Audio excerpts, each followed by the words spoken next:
Vous avez réuni des arguments cliniques et biologiques qui, avec les antécédents familiaux, évoquent une dyslipidémie d'origine génétique.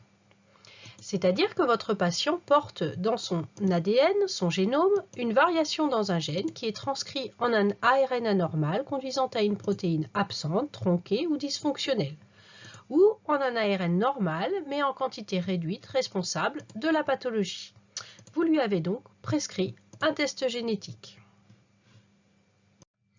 Le prélèvement sanguin a été effectué afin que l'ADN soit extrait puis analysé. Les gènes connus de la maladie ont été séquencés et la variation pathogène, historiquement appelée mutation, a été recherchée. Depuis longtemps, la définition d'une mutation fait débat.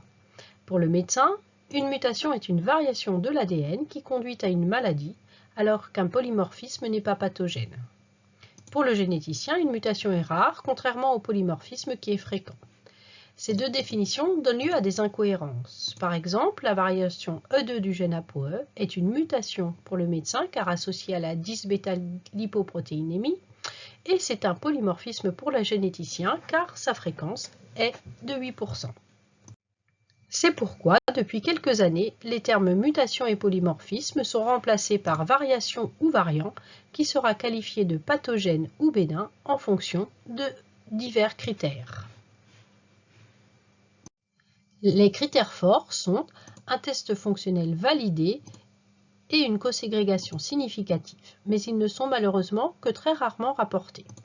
Une classification a été établie à partir de tous les critères possibles.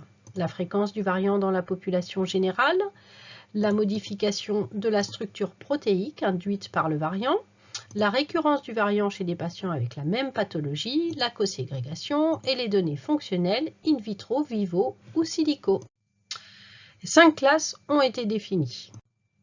Un variant de classe 5 est dit pathogène car plusieurs critères forts sont réunis. Il est alors recommandé de proposer aux patients un dépistage familial afin d'identifier ces apparentés atteints et leur faire bénéficier d'une prise en charge idéalement préventive.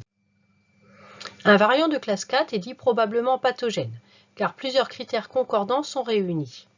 Son dépistage familial est également recommandé pour confirmer sa pathogénicité et le placer en classe 5 ou au contraire, beaucoup plus rarement, de l'infirmer. Parfois les critères ne sont pas suffisants, classe 3 ou variant de signification inconnue, et il va falloir en chercher d'autres, proposer l'étude de la ségrégation familiale, la recherche d'autres critères biologiques, cliniques et génétiques, voire le prélèvement d'échantillons pour rechercher d'autres marqueurs de la pathologie et le basculer en variant de classe 4 ou de classe 2. Les variants de classe 2 et 1 présentent plusieurs critères forts excluant la pathogénicité.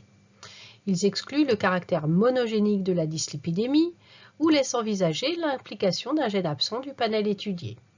Il faudra alors chercher ailleurs pour orienter l'analyse vers d'autres gènes et d'autres variants si le caractère familial est solidement objectivé, ou vers d'autres formes de la maladie.